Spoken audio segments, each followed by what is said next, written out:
Udah dek, jangan nangis terus. Mendingan kita doakan bapak ya, biar masuk surga. Bapak kan nggak pernah sholat.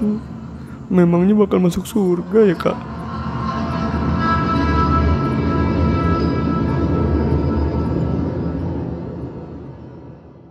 Tahu bulat digoreng dadakan 500-an. Wow. Jadi guys, cerita pada kali ini datang dari salah satu channel YouTube nih, namanya Sarang Demit. Dimana cerita pada kali ini, wah gila sih. Siapa tahu nanti kita bisa collab Sarang Demit. Ceritanya berhubungan sama penjual tahu bulat ya. Nanti kalian lihat lah ceritanya kayak gimana. Jangan lupa juga mampir ke Instagram gue Drill Aditya, sama TikTok gue Drill Aditya. Jelek kolagen gue mana bro? Tadi bro? Itu bang, di bawah. Oh iya, ini ya. Nah, sebelum dimulai gue pengen minum dulu nih Jelly Kolagen. Minuman yang emang baik buat kita karena mengandung vitamin C. Langsung aja nih gue minum dulu.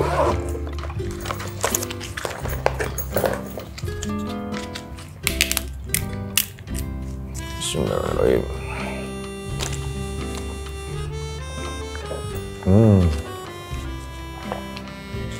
Emang Jelly Kolagen itu selalu seger dan enak rasanya guys. Nah menariknya lagi guys, setiap pembelian 6 produk Jelly Kolagen ini di Indomaret terdekat, kalian itu bisa dapat tas serba fungsional ini. Caranya gampang banget, tinggal foto aja tuh bon pembelian yang 6 jelly tadi, terus kalian tag Instagram jelly_id. Langsung aja kalian borong Jelly Kolagen di Indomaret terdekat. Terus jangan lupa juga beli nih buku pertama gua, Hilang Dalam Dekapan Semeru. Ada di Gramedia terdekat, langsung aja kalian serbu. Atau bisa online nih, lagi diskon guys, 20%. Bisa di Shopee, Tokopedia, dan lain-lain. So, gua rasa langsung saja berikut adalah ceritanya.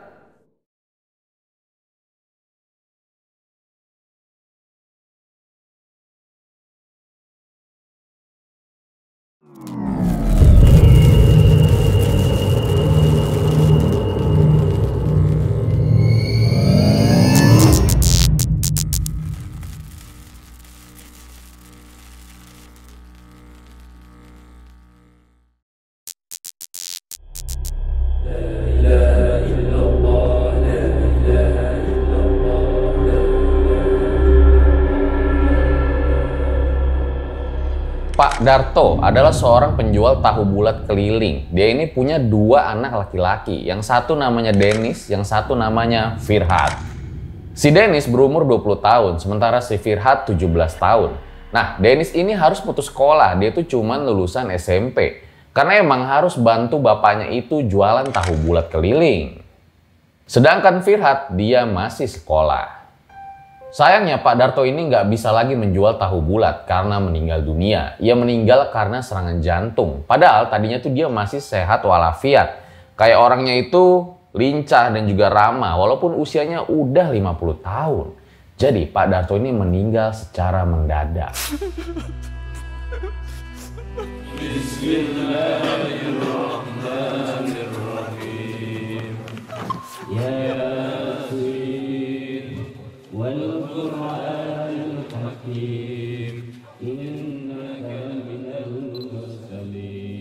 Pak Darto sendiri udah cerai tuh sama istrinya sekitar 10 tahun yang lalu ya, karena masalah ekonomi lah. Istrinya itu nggak mau hidup susah. Bangun,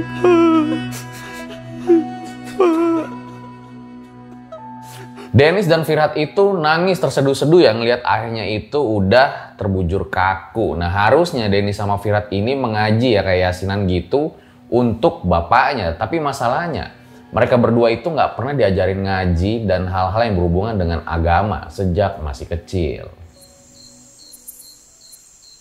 Malam itu cuman ada sedikit orang yang ikut berkabung atas meninggalnya Pak Darto, si tukang tahu bulat keliling.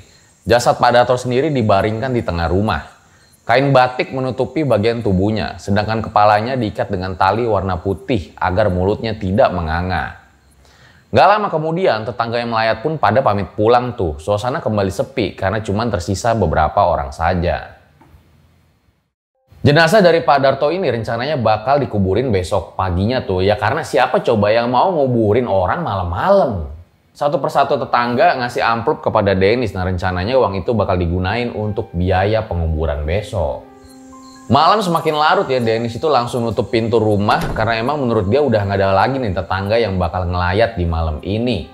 Sementara itu keluarga Pak Darto yang ada di Lampung juga belum datang karena emang Pak Darto ini meninggal sore-sore secara mendadak. Jadilah di malam itu di rumah cuman ada Dennis, Firhat dan juga jenazah Pak Darto. Udah dek, jangan nangis terus. Mendingan kita doakan bapak ya, biar masuk surga. Bapak kan nggak pernah sholat. Memangnya bakal masuk surga ya kak? Udah doakan saja. Kakak pernah dengar ceramah di radio. Kalau Tuhan itu Maha Pengampun kok. Siapa tahu bapak diampuni dosa-dosanya. Emang kakak tahu kalau bapak pernah memohon ampun pada Tuhan? Si Firhat ini nanyanya ada-ada aja dah. Ya udah deh akhirnya mereka tidur tuh karena malam semakin larut ya. Mereka tidur di samping jenazah ayahnya diiringi dengan suara hujan yang semakin turun deras dan juga suara petir yang sangat kencang. Nah, disinilah kejadian horor mulai terjadi. Firhat kebangun dan dia kaget banget ya ketika ngelihat kaki jenazah ayahnya itu seperti menekuk. Loh, kok bisa gini? Firhat menekan kedua kaki ayahnya hingga lurus kembali dan setelahnya Firhat kembali tidur. Tapi Firhat itu gelisah ya, kayaknya ada yang ngawasin dia dah malam itu. Nah selang sejam Firhat ini kembali terbangun. Dan dia benar-benar bingung pas ngeliat jenazah ayahnya itu udah nggak ada di tempat tidur. Dan saat dia lihat ke arah pintu, ayahnya Firhat ini lagi berdiri dong menghadap pintu dengan keadaan telanjang bulat. Buset, ayah gue ini masih hidup apa gimana? Nah karena panik di situ si Firhat langsung bangunin abangnya ya. Bang, bangun bang. Nah di situ juga lah si Firhat itu mendengar ayahnya ini seperti mengucapkan sesuatu, jimat katanya. Dan setelah mengucapkan itu, sang ayah kembali terkapar di lantai.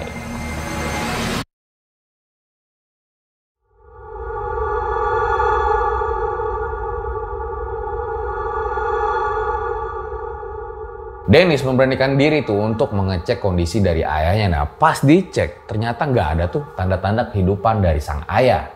Yaudah akhirnya Dennis sama si Firhat itu gotong lagi tuh ayahnya untuk membalikannya lagi di tempat tidur.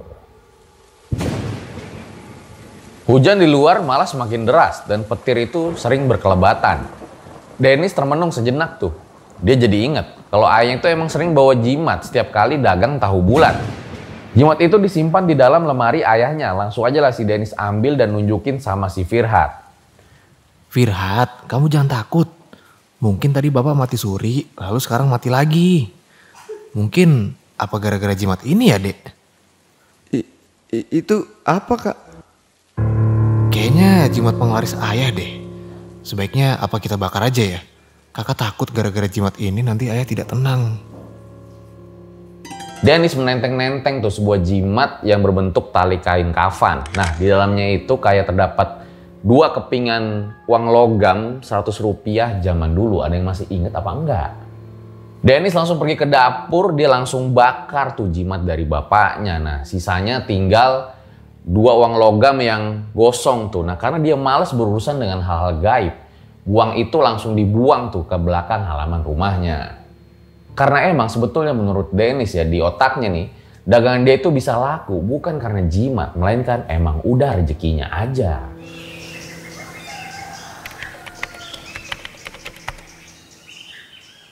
Keesokan paginya akhirnya jenazah ayahnya udah dikuburkan. Nah keluarga dari Lampung juga datang tuh.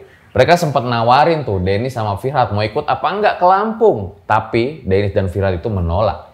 Karena mereka bilang mereka mau tinggal di rumah warisan ayahnya aja. Dan lebih dari itu, mereka ini sebenarnya tidak mau meninggalkan Majalengka, tempat kelahiran mereka berdua. Ya udahlah, semenjak saat itu, Dennis dan Firhat tinggal berdua di rumah peninggalan ayahnya.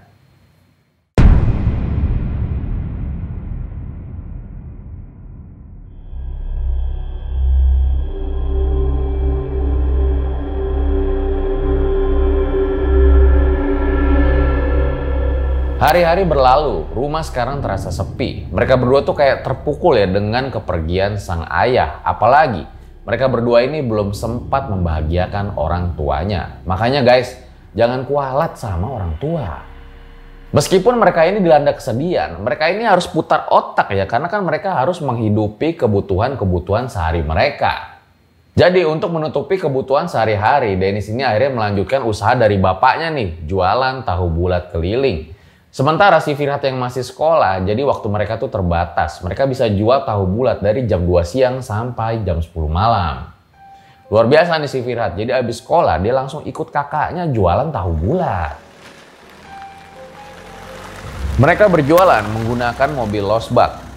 Bak mobil losbak itu dipasangin terpal ya, supaya mereka itu nggak kehujanan dan nggak kepanasan. Sedangkan di bagian kepala mobilnya itu ada sebuah speaker kecil yang mengeluarkan suara ayahnya.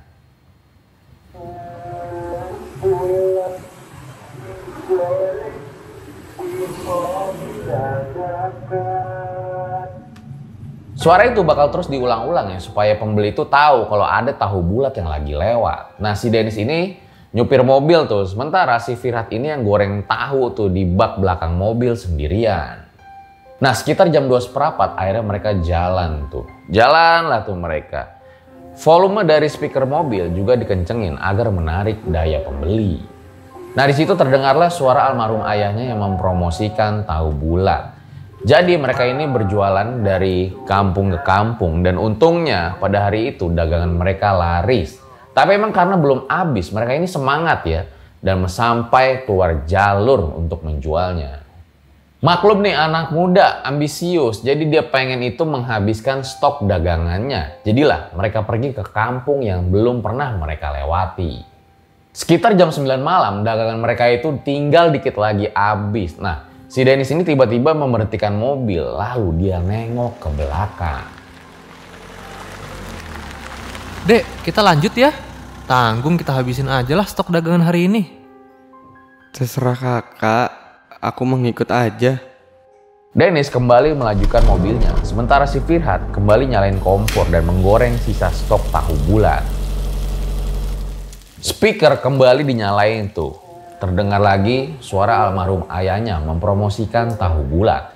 Jalanan kali ini mulai sepi. Jadi mereka itu kayak melewati di antara pepohonan. Sepertinya mereka sedang melewati perhutanan.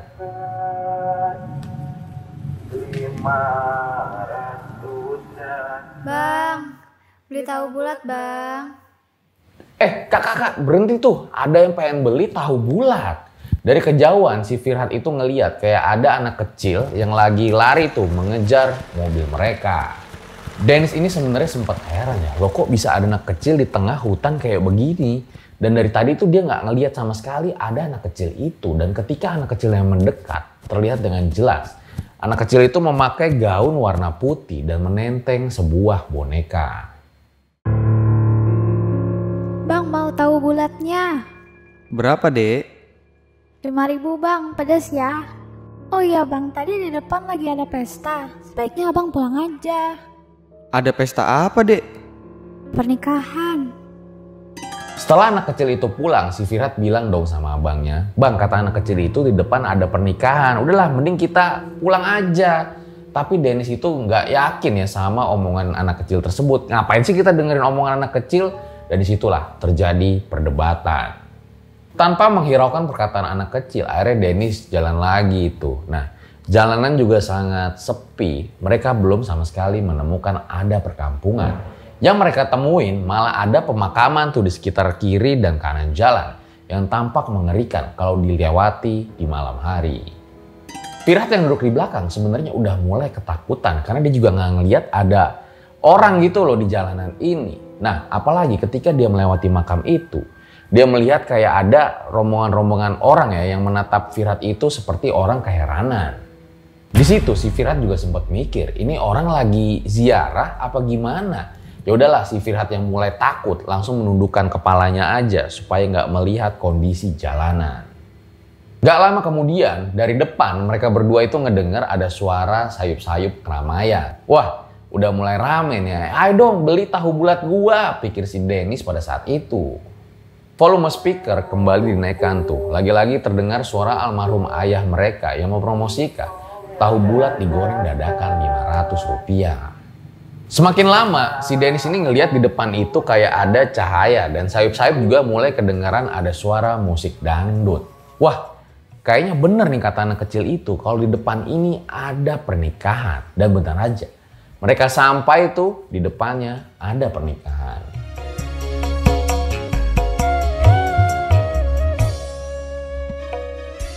Orang-orang berkerumun di tengah jalan. Mereka lagi pesta menyaksikan pertunjukan dangdut.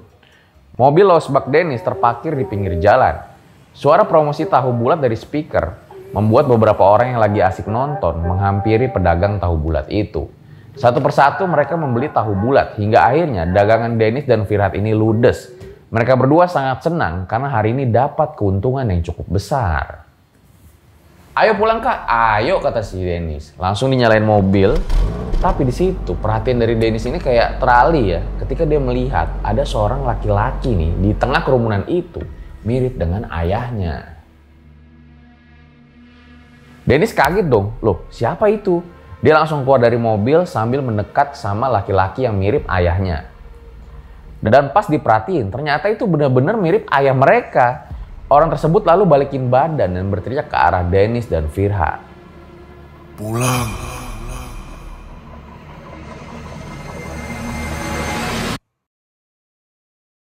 Sebelum dilanjut biar ceritanya makin mantep, kita minum dulu nih Jele Kolagen. Mantap nih.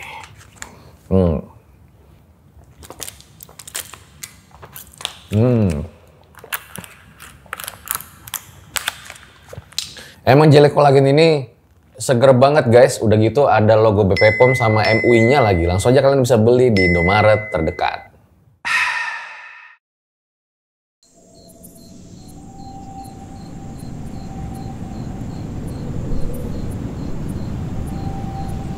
Angin dari arah timur tiba-tiba berhembus dengan kencang. Kalau dari sini tuh timur apa barat ya?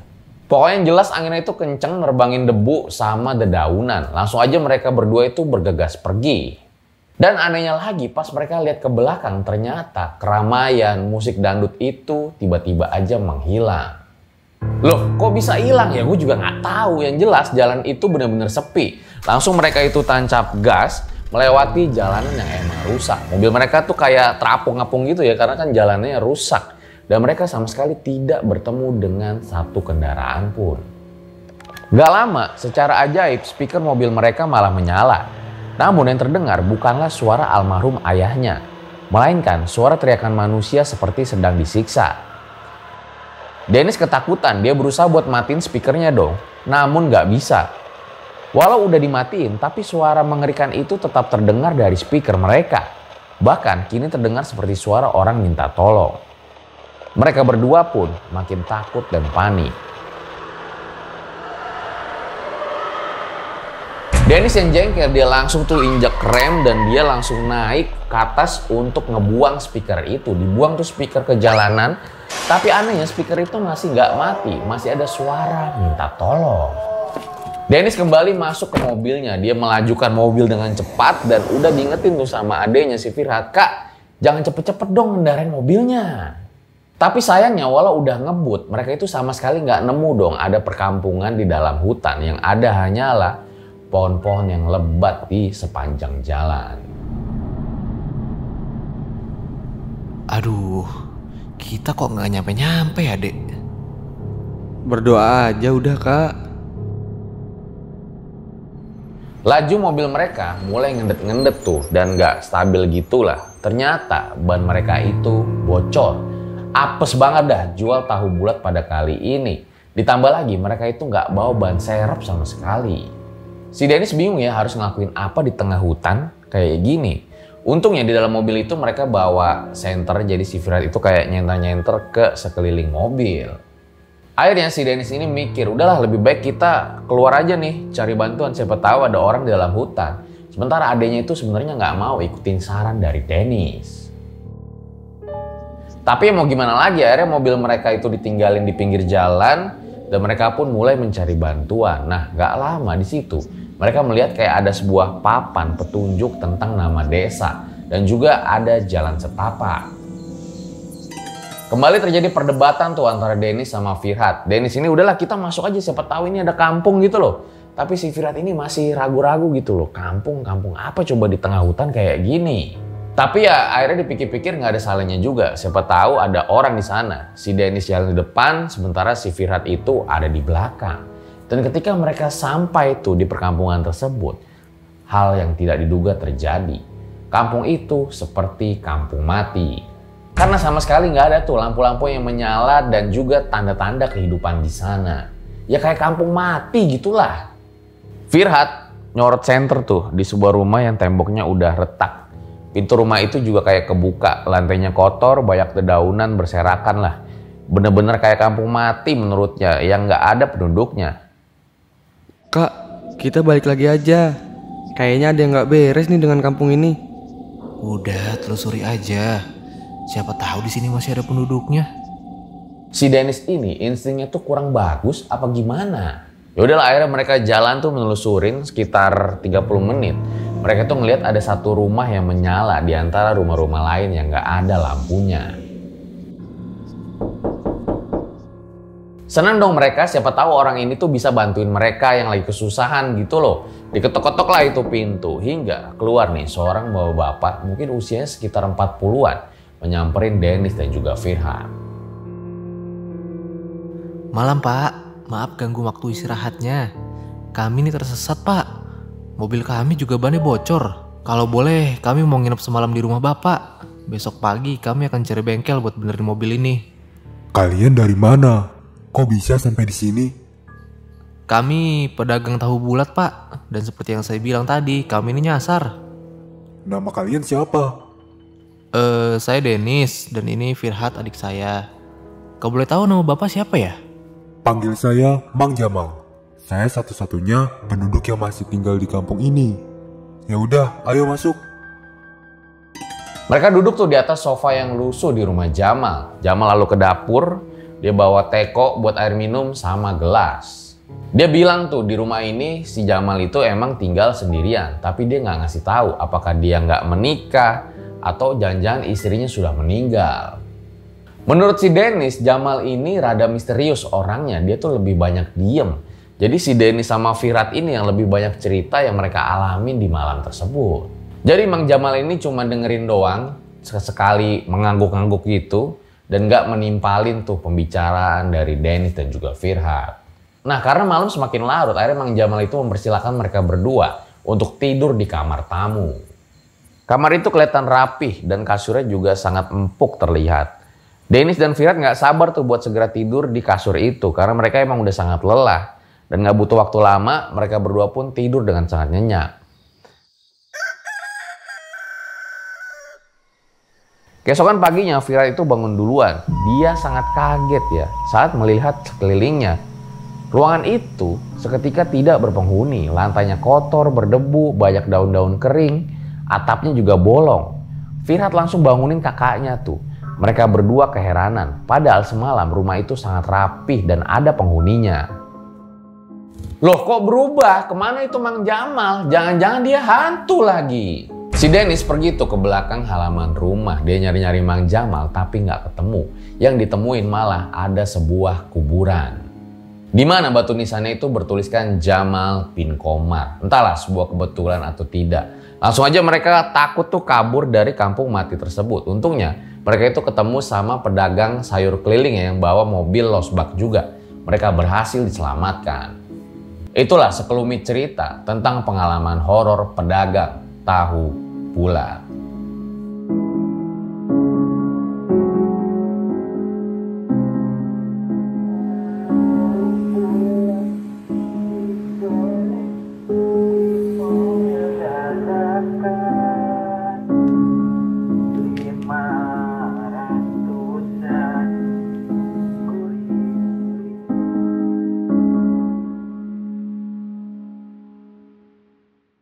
Itu dia guys, sebuah kisah dari Sarang Demit ya. Makasih banget nih gue udah diizinin untuk bacain kisah dari pedagang tahu bulat ini.